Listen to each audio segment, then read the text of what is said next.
We talked for a few more minutes, but then my husband and mother-in-law stopped smiling. "Laura, are you okay?" my husband asked impatiently. "What?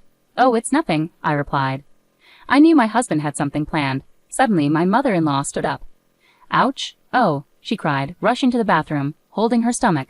"Mom, are you okay?" my husband asked, worried. "Why does my stomach hurt so much? This can't be. Laura, did you switch the tea?" "I did. Me and your mother." "Why did you do that? What's wrong if I switched the tea? My name is Laura. I'm 30 years old and I work in an office. My husband, Joshua, and I have been married for 2 years. We met at work when he joined our company from a client I was working with. At first he struggled to adjust, but the next time I saw him, he seemed to be doing well. I thought he was smart. We got closer, started going on dates and having dinners together. He confessed his feelings for me, and we officially started dating. Our relationship went smoothly after that. He proposed and we got married. I felt our newly life was going very well. Joshua isn't good at cooking, so I always cooked. In return, he did the cleaning and laundry. He also took out the garbage, which was really helpful. But recently his behavior towards me has changed. He used to follow me everywhere and always wanted my attention when we were at home. I had to tell him to be patient, almost like training a puppy. But now he rarely shows me affection. He used to talk to me in a sweet voice, but lately he's been rather cold. "What's for dinner?" he asked. "It's hamburger, your favorite," I replied. "Okay," he said. It didn't seem like he cared much. I went through the trouble of cooking something special for my husband, but his response was distant. It feels like he's lost interest in me. He used to be so loving.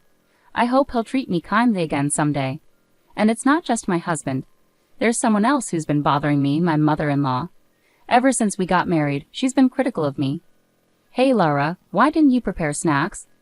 "I'm sorry, but you came over unexpectedly. You should have expected it and had something ready." No, that wasn't possible. Until recently, my husband always supported me and stood up to my mother-in-law, but now he's started siding with her and criticizing me. I don't think Laura is considerate at all. "A wife should always be ready when my mother visits," he said, agreeing with my mother-in-law. "You never know, I might leave you if you keep this up," he threatened, talking about divorce. It hurts because he wasn't like this before. I feel a mix of sadness and a desire to trust him still. Then something unbelievable happened one weekend.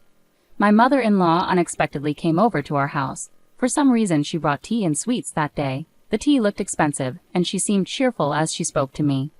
"I went out of my way to get the best tea I could find today. Let's enjoy it together." I don't understand why she's suddenly so nice to me. It feels like there's some hidden reason behind it. My husband even said, "Thanks, Mom. I'll make the tea today." Lately he's been urging me, "Hurry up and set the table. My mom is waiting." I felt uneasy about his sudden kindness. Then my husband brought me a cup of tea with a smirk on his face. "Wow, it smells amazing," my mother-in-law exclaimed, leaning in to sniff the tea. I was suspicious and leaned in to smell it too. It smelled like regular tea, but there was something off, like there were bubbles floating in it. This couldn't be good. I knew I shouldn't drink it, but what could I do?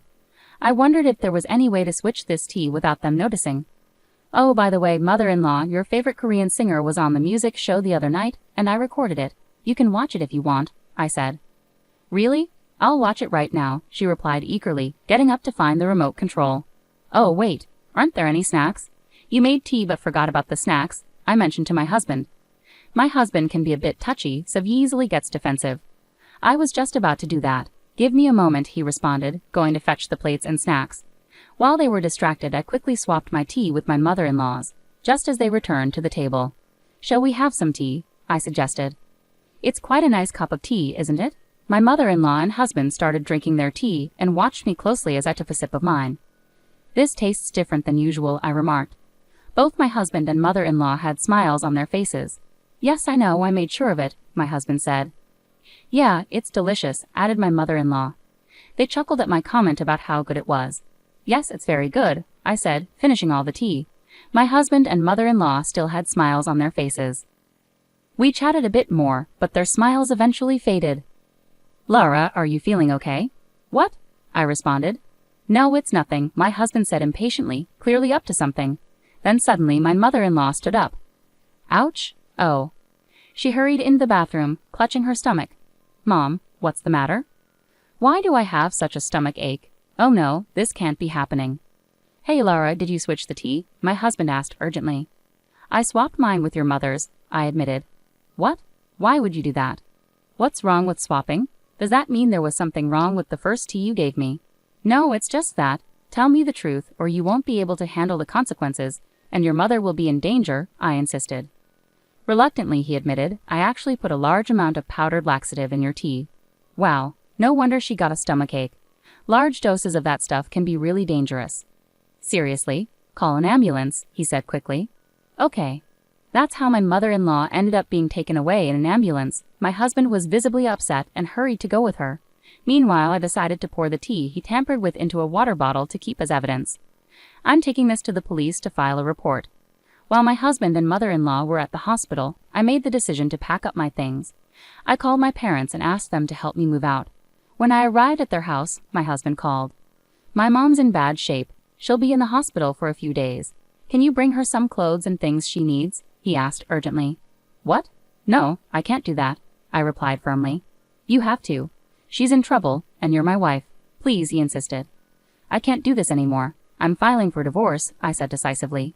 Divorce? I exclaimed. When I mentioned the word, there was a moment of silence from my husband.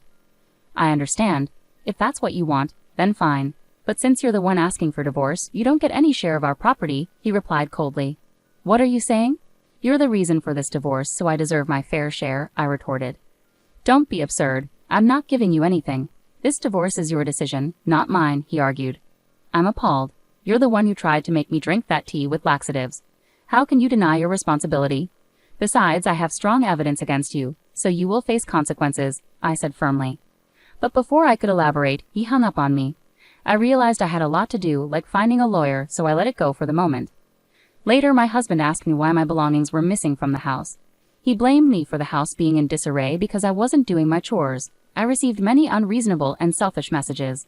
No, you're the one who wants a divorce, right?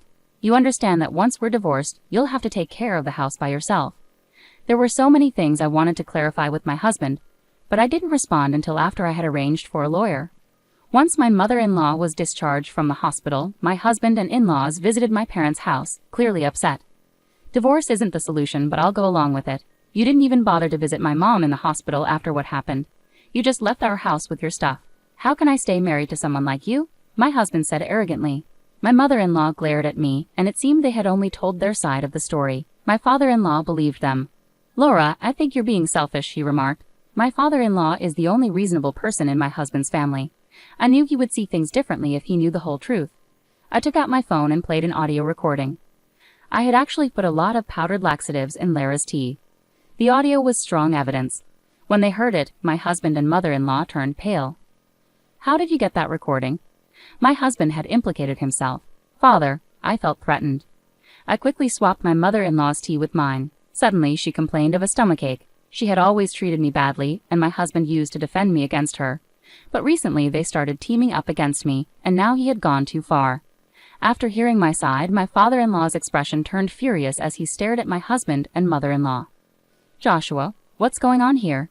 Is it true that you've been mistreating her too? He demanded. My husband and mother-in-law were visibly embarrassed under my father-in-law's scrutiny. No, Dad, wait, it was just a joke.